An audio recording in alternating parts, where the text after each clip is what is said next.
আসসালামু আলাইকুম। 5 minutes English practice room থেকে সকলকে শুভেচ্ছা এবং অভিনন্দন জানাচ্ছি। আজকে 5 মিনিটস ইংলিশ প্র্যাকটিস সেশনের ক্লাসে মূলত থাকতেছে বেসিক কনসেপ্টস অফ কনভারসেশন। প্রত্যেক ভাষারই নিজস্ব কিছু রীতি আছে। ইংরেজি ভাষাও তেমন নিজস্ব কিছু রীতি বা স্টাইল আছে। এই স্টাইল ফলো না করলে আসলে ইংরেজিতে কথা বলা সম্ভব না। ইংরেজি একজন someone actually he can know good English but actually he cannot present himself or herself. He or she cannot present himself or herself. তো এর জন্য স্টাইল আসলে ফলো করা আমাদেরকে জরুরি। তো কারোর সঙ্গে প্রথমে বারের মতো পরিচয় হলে দুজনকে যে কথাটি বলতে হয়, এটা দিয়ে মূলত আমাদের আজকের 5 মিনিটস ইংলিশ প্র্যাকটিস ক্লাসের এই কথাগুলি শুরু। কোনো বন্ধুর সাথে দেখা হলে বলতে হয় হ্যালো। বাক্যটি লক্ষ্য করুন, যেমন hello Annan. Annan can be known to him. Annan তার পরিচিত হতে পারে, এই জন্য সে বন্ধুর সঙ্গে দেখা হয়েছে এটা বলেছে। আর প্রথমবারে যদি কারোর সঙ্গে দেখা হয় আপনি হাউ ডু ইউ ডু বলতে পারেন।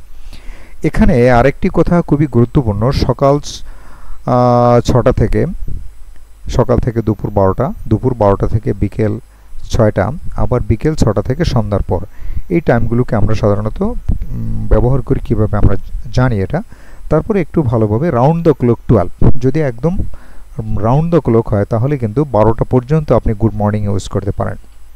12টার পর থেকে বিকেল 6টা পর্যন্ত গুড আফটারনুন, আর সন্ধ্যা 6টার পর থেকে কিন্তু আপনাকে বলতে হবে গুড ইভিনিং। কাউকে যদি আপনি বানান করে বলতে চান, suppose you want to save a mobile number and his or her name, he can be your friend or unknown guy. So he has told or she has told her name, but actually you are confusing. হ্যাঁ, তার নামের বানানটা কী হবে, সেক্ষেত্রে তাকে একটু যদি বলেন ক্যান ইউ স্পেল ইট, হ্যাঁ, যে আপনি একটু বানান করে দিন বিষয়টা। এবারে আমাদের পরবর্তীতে আরেকটি স্লাইড আছে। এই স্লাইডটিতে মূলত এখান থেকে একটু কোনো রুম নাম্বার জানতে হলে হোয়াট নাম্বার, কিন্তু কাউকে যদি আপনি একটু অপেক্ষা করতে বলেন, কিন্তু এ কথা কখনোই বলা যাবে না ওয়েট এ মোমেন্ট, এটা ভদ্রতা নয় বলার।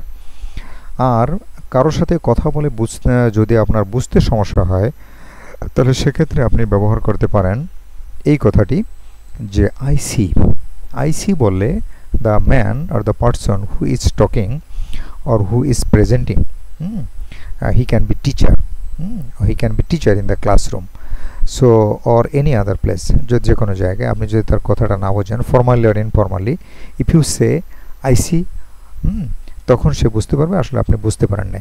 এই নিচের একটা কথোপকথন আছে, এটা একটু দেখতে হবে। এই কথোপকথনটা লক্ষ্য করলে দেখা যাবে এখানে কতগুলি জিনিস আমরা খুব ভালোভাবে শিখতে পারবো। যেমন যদি আমরা কারো জাতীয়তা জানতে চাই, আই এম ফ্রম বাংলাদেশ আর আই এম ফ্রম বাংলাদেশি, এই দুটো কথা দুভাবেই বলা যাবে। কেউ বিচলিত হয়ে কোনো কিছু জানতে চাইলে হোয়াটস দ্য ম্যাটার এভাবে বলতে পারে। আর এই কথাটা কখনোই বলা যাবে না হাউ ইজ দ্য ওয়েদার।